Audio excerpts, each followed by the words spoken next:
कि मुख्यमंत्री श्री मोहन यादव जी के नेतृत्व में भारतीय जनता पार्टी की सरकार जो तेजी से काम चल रहे हैं उनको पूरा करेगी, लोक कल्याणकारी योजनाओं को लागू करेगी और प्रगति और विकास की दृष्टि से मध्य प्रदेश नई ऊंचाइयां छुएगा। मैं सदैव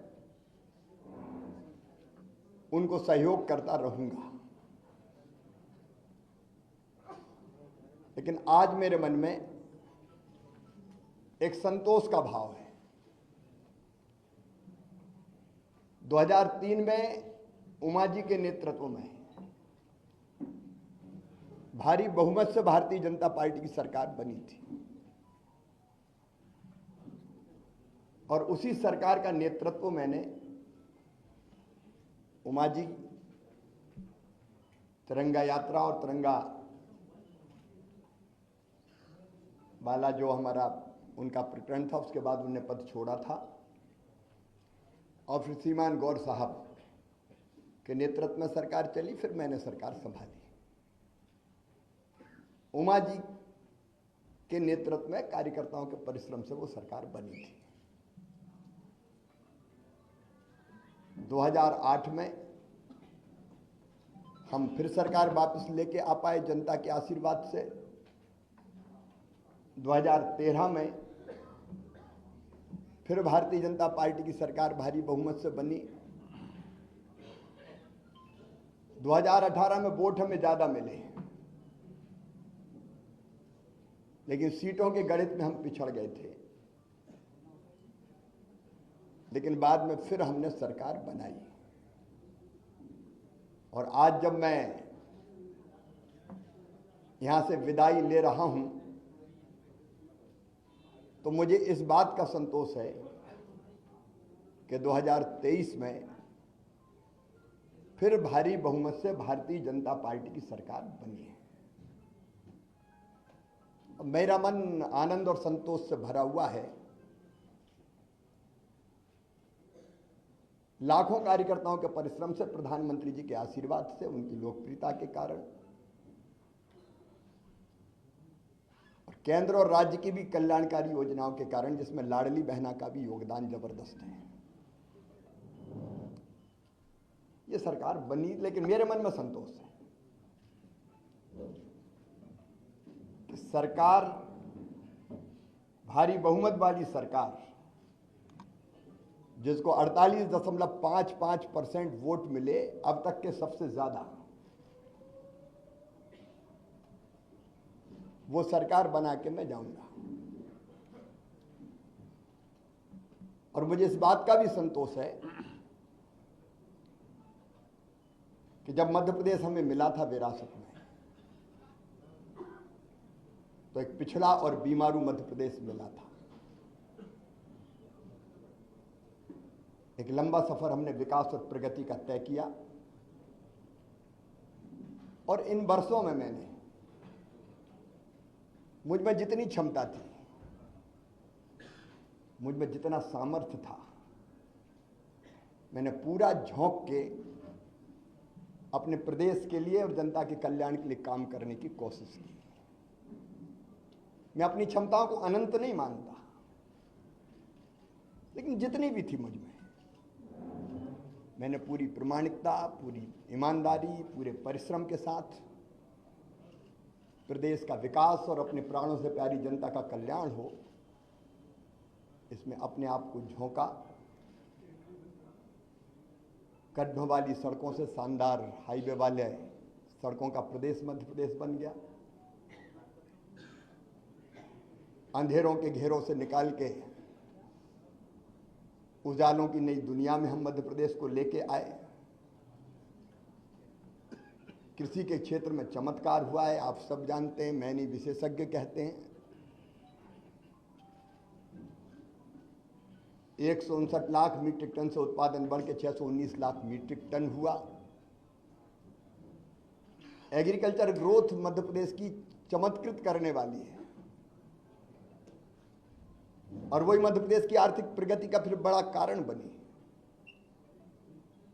11,000 रुपया पर कैपिटा इनकम से हम 1,40,000 रुपया तक लेके आ पाए। 71,000 करोड़ की जीएसडीपी को हम बढ़ा के आज 14 लाख करोड़ के पार ले गए। इंडस्ट्रियल ग्रोथ रेट भी हमारी 24% पहुंच गई। और सामान्य शब्दों में अगर मैं सोचता हूं तो भट्ट सुअर से हमारा सफर यहां शुरू हुआ था, उससे मेट्रो ट्रेन तक का सफर हमने तय किया। टपरे वाली आईटीआई से हम ग्लोबल स्किल पार्क तक पहुंचे। मेडिकल कॉलेज नए हो या सीएम राइज स्कूल हो, टूरिज्म के क्षेत्र में काम करना हो या सांस्कृतिक पुनरुत्थान का एक नया दौर प्रारंभ करना हो, जिसमें महाकाल महालोक से लेके देवी लोक और एकात्म धाम जैसे केंद्र स्थापित हुए, ये सारे काम मेरे मन को संतोष देते हैं और लगता है कि हम कुछ सार्थक कर पाए। लेकिन इसके साथ दो चीजों का उल्लेख मैं और करूंगा। एक, महिला सशक्तिकरण मेरे लिए वोट प्राप्ति का जरिया नहीं है, वो मेरी अंतरात्मा से निकला। क्योंकि बचपन से मैंने बेटियों की अपने गांव में ही और बहनों की दुर्दशा देखी थी।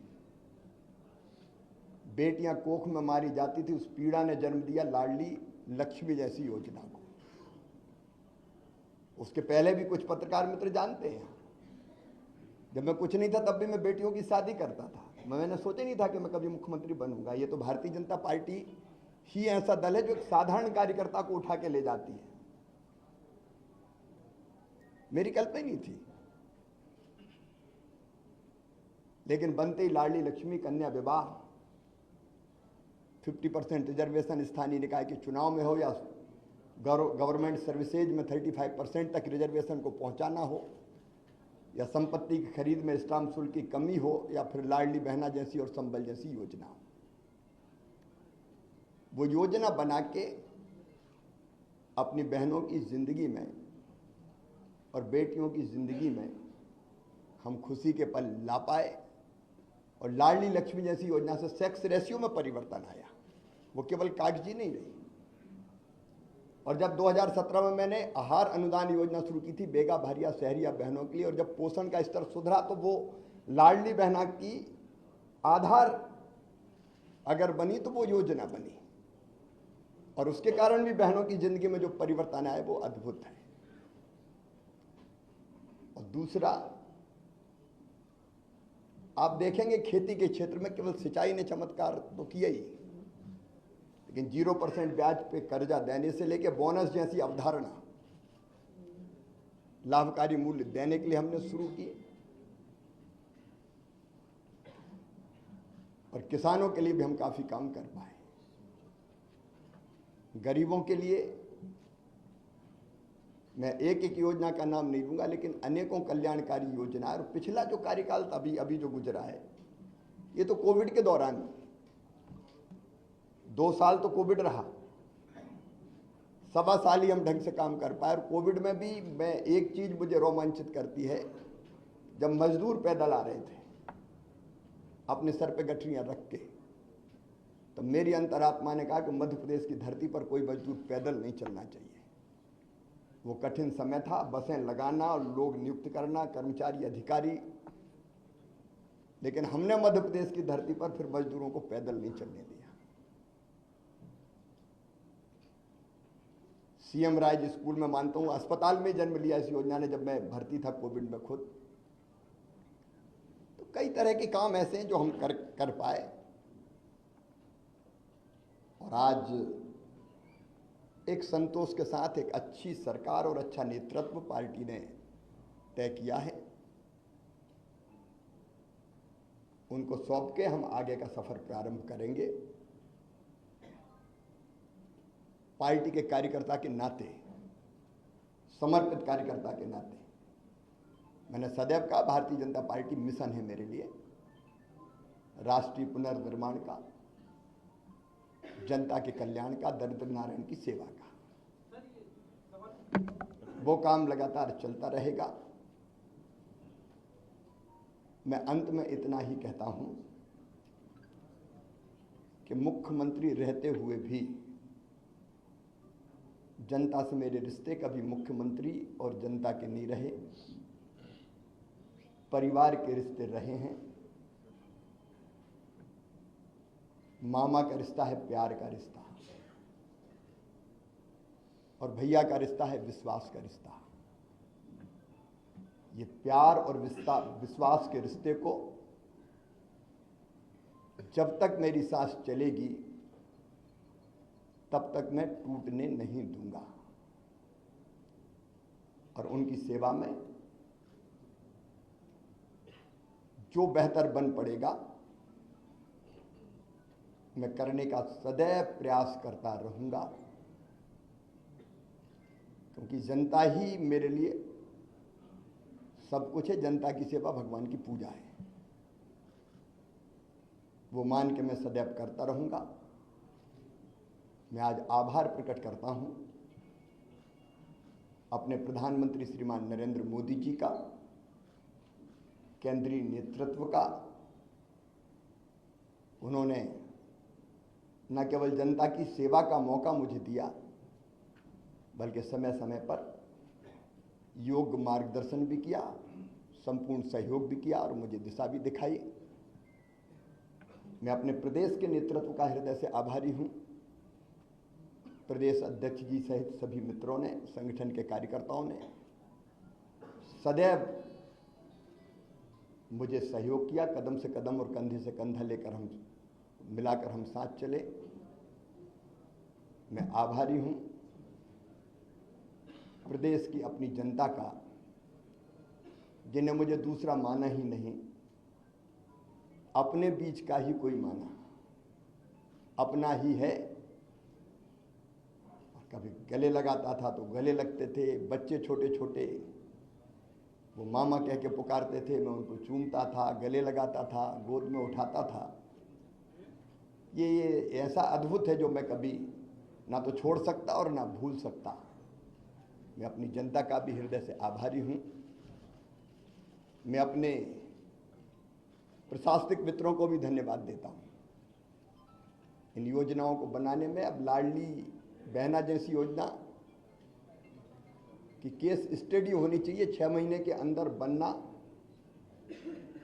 और ढंग से इंप्लीमेंट होके बिना किसी डिफेक्ट के खाते में पैसा पहुंच जाने। प्रशासनिक दक्षता का एक उत्तम उदाहरण मैं मानता हूं। अपने उन सभी सहयोगियों का भी मैं हृदय से आभार व्यक्त करता हूं। मैं समाज के हर वर्ग का, पेशा जैसा कानून हमने लागू किया, अनुसूचित जाति के कल्याण की भी कई योजनाएं बनाई। इन योजनाओं को बनाने में और लागू करवाने में जिनने सहयोग दिया, मैं उनको धन्यवाद देता हूं। मेरे मंत्रिमंडल के सभी सहयोगियों को, क्योंकि उनके सहयोग के बिना मैं ठीक से काम नहीं कर पाता, उन सभी सहयोगियों को भी मैं हृदय से धन्यवाद देता हूं। इस काम में सीएम हाउस से लेके और जिलों तक जो साथी मेरे साथ जुटे रहे, उनको मैं बारंबार धन्यवाद देता हूं। पत्रकार मित्रों, मैं आपको भी हृदय से धन्यवाद देता हूं। आपका सदैव सकारात्मक सहयोग प्रदेश के विकास में मुझे सदैव मिलता रहा। हाँ, इतना लंबे कार्यकाल में अगर कोई चीज़ ऐसी हो गई हो मुझसे, मैं जनता से भी निवेदन कर रहा हूँ, मन में कभी मेरे दुर्भावना नहीं रही। अगर कोई काम किए, फैसले किए भी तो कर्तव्य के भाव से किए, और वो फैसला लेने से कहीं किसी को तकलीफ पहुंची हो, जनता को, सहयोगियों को, साथियों को, सब मित्रों को, तो मैं उसके लिए भी क्षमा प्रार्थी हूं। और एक कार्यकर्ता के नाते प्रदेश की जनता की मैं सेवा करता रहूंगा, और पार्टी का एक विनम्र कार्यकर्ता के रूप में पार्टी के मैं काम करता रहूंगा। सर, मध्य प्रदेश में लाडली बहना बहुत आरोप है, उनके लिए आपका क्या संदेश है? आपसे मिलने के लिए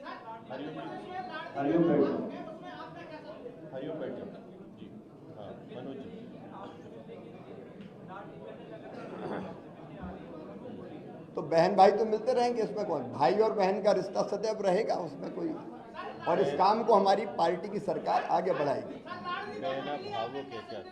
बहुत भावुक है मध्य प्रदेश में लाड़ली बहना, आंसू आ रहे हैं सर। सबके प्यार के लिए मैं उनको प्रणाम करता हूं, और भाई और बहन साथ है, और सरकार भी उनके कल्याण के काम करती रहेगी। सरमन जी, मैं उनके साथ खड़ा हूं सर। सरमन जी, रविंद्र जी को लेकर। भारतीय जनता पार्टी ने अपने संकल्प पत्र में जो कहा है वो क्रमशः पूरा करने का काम हमारी सरकार करेगी। सरमन जी, सरमन जी, सरमन जी, सरमन जी, क्या वो काम पूरा हो गया है या फिर चलिए प्रमोद। एमपी के लिए जितना काम करने का डेवलपमेंट का आपने सोचा था वो पूरा हो गया है? देखिए, काम कभी समाप्त नहीं होता। विकास का एक चरण पूरा होता है तो फिर दूसरा प्रारंभ होता है। विकास की यात्रा अनंत है। अब तक हमने जो यात्रा, जो सफर तय किया है वो संतोष देने वाला है। आगे मोहन जी के नेतृत्व में ये सफर और ऊंचाइयों पर जाएगा। सरमन जी बोलिए। मोहन यादव भी है जो कहा लाडली बहना के बारे में सोचेंगे, अभी है नहीं है, ये आगे बढ़ाएंगे कि नहीं? युवराज जी, एक सवाल सबके मन में है कि अब आपकी भूमिका क्या होगी? एक कार्यकर्ता की भूमिका है मेरी। देखिए, जब आत्म केंद्रित होता है व्यक्ति तो उसको लगता है कि मैं कहाँ हूं, लेकिन भारतीय जनता पार्टी में एक मिशन है, उसमें हर कार्यकर्ता के लिए कोई ना कोई काम है। तो जो भी पार्टी काम देगी वो काम मैं करूंगा। विधानसभा चुनाव के दौरान आपके अंदर एक ऐसा जज्बा, जुनून और जिद थी कि आप बहुत गलत के साथ आप चुनाव क्षेत्र में जा रहे हैं, और बहुत सारे आपने ऐसे लक्ष्य भी निर्धारित किए थे। छोटा प्रश्न। वो आपको छोटा तो नहीं हो पाएगा आशीष, आपने बहुत सारे लक्ष्य भी निर्धारित किए थे। वो लक्ष्यों को पूर्ति के लिए क्या आपने मोहन यादव जी को बताया, क्योंकि आपसे जनता की अपेक्षाएं बहुत थी? देखिए, जिद थी, जुनून था, जज्बा था, और मैं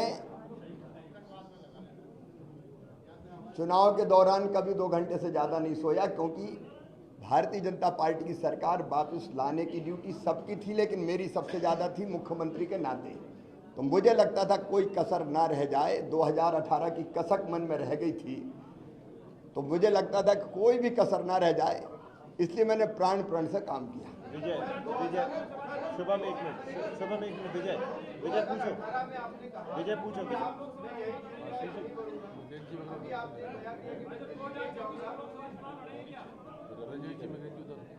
मेरे बारे में कोई भी फैसला मैं नहीं करता, ना कभी किया है, पहले भी कभी नहीं किया, आज भी नहीं किया और कल भी नहीं करूंगा। मेरी पार्टी करेगी।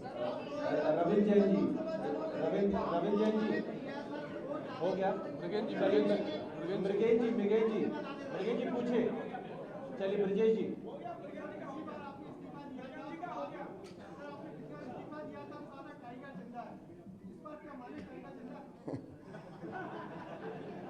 उस समय दूसरी सरकार बनी थी,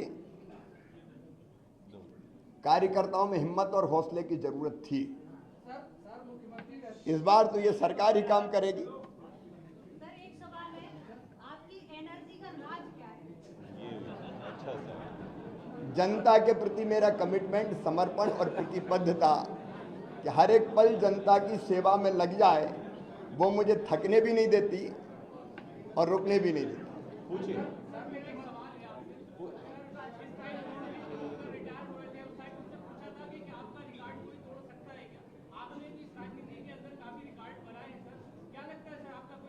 रिकॉर्ड बनते ही टूटने के लिए। पूछो पूछिए।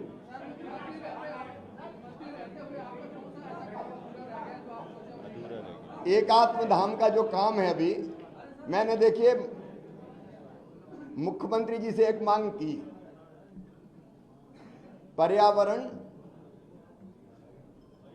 एक ऐसा विषय है जो कहने के लिए नहीं है, करने के लिए है, और धरती को आने वाली पीढ़ियों के रहने लायक बनी रहने देना है। इसलिए मैं रोज पेड़ लगाता हूं। मैंने मुख्यमंत्री जी से ये आग्रह किया कि मुझे पेड़ जरूर लगाने दे, क्योंकि पेड़ मुझे घर पे इतने लगा नहीं सकता मैं रोज, तो मुझे सरकारी ज़मीन पर ही लगाने होंगे, और उसके लिए ज़मीन उपलब्ध भी हो और पेड़ ऐसी जगह लगे कि सुरक्षित रहे। तो मैंने मुख्यमंत्री जी से आग्रह किया कि मुझे पेड़ जरूर लगाने दें, उसके लिए जगह मुझे मिलती रहे, ताकि इस काम को मैं जारी रख सकूं। तो पर्यावरण के प्रति जागरूकता भी हम पैदा करते रहेंगे निरंतर। विजय पूछो, विजय विजय। मामा ने कहा था कि मैं दिल्ली नहीं जाऊंगा, मामा दिल्ली नहीं जाएंगे। मैंने उस दिन, जब आपको ध्यान होगा, जो संदर्भ था वो ये था कि बाकी दिल्ली में है, आप दिल्ली जाएंगे क्या। एक बात मैं बड़ी विनम्रता के साथ कहता हूं कि अपने लिए कुछ मांगने जाने से बेहतर मैं मरना समझूंगा, वो मेरा काम नहीं है। और इसलिए मैंने कहा था मैं दिल्ली नहीं जाऊंगा। अभी कुछ दिनों पहले आपने एक ट्वीट किया था, सबको राम राम। वो तो जब से होश सवाल है तब से राम राम तो कर ही रहे हैं हम। हेमंत जी, हेमंत जी,